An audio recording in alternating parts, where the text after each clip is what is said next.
নন্দনকাননের জুতে আমরা এখন বেড়াতে এসেছি। কৌশিক আর কৌশানী সামনে এগিয়ে চলেছে। কৌশানী আমাকে ডাকছিল। আর এই যে দেখছো, ইনি হচ্ছেন গাইড। কৌশিক একটা গাইড নিয়ে নিয়েছে ভালো করে জুটা ঘুরে দেখার জন্য। উনি এখন কৌশিককে বোঝাচ্ছে কিভাবে কি দেখাবেন ভেতরে, আর ভেতরে কি রুলস রয়েছে। এটা হচ্ছে জুয়ের গেট, এর ভেতর দিয়েই জুতে প্রবেশ করতে হবে। যিনি গাইড উনি অলরেডি ঢুকে গেছেন।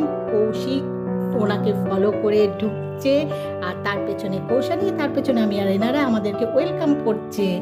আর এই যে কিউটা দেখছো, এটা হচ্ছে জুতে ঘুরে যে দেখবো। এই যে আমার পেছনে একটা গাড়ি আছে, দেখতে পেলে কিনা জানি না। এই গাড়িতে চাপার কিউ, ওখানে দাঁড়িয়েছিলাম, এখন গাড়িতে উঠে বসে পড়েছি। কৌশানীর খুব আনন্দ, ওর তো আনন্দ হবেই, ও ছোট।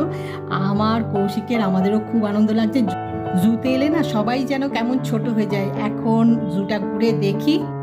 আর নন্দনকাননের জুতে আমরা কি কি অ্যানিমেল দেখলাম, কি কি আনন্দ করলাম, সেসব দেখতে গেলে, ডিটেলে জানতে গেলে আমার বড় ব্লগটা দেখতে হবে। অবশ্যই দেখো, ভালো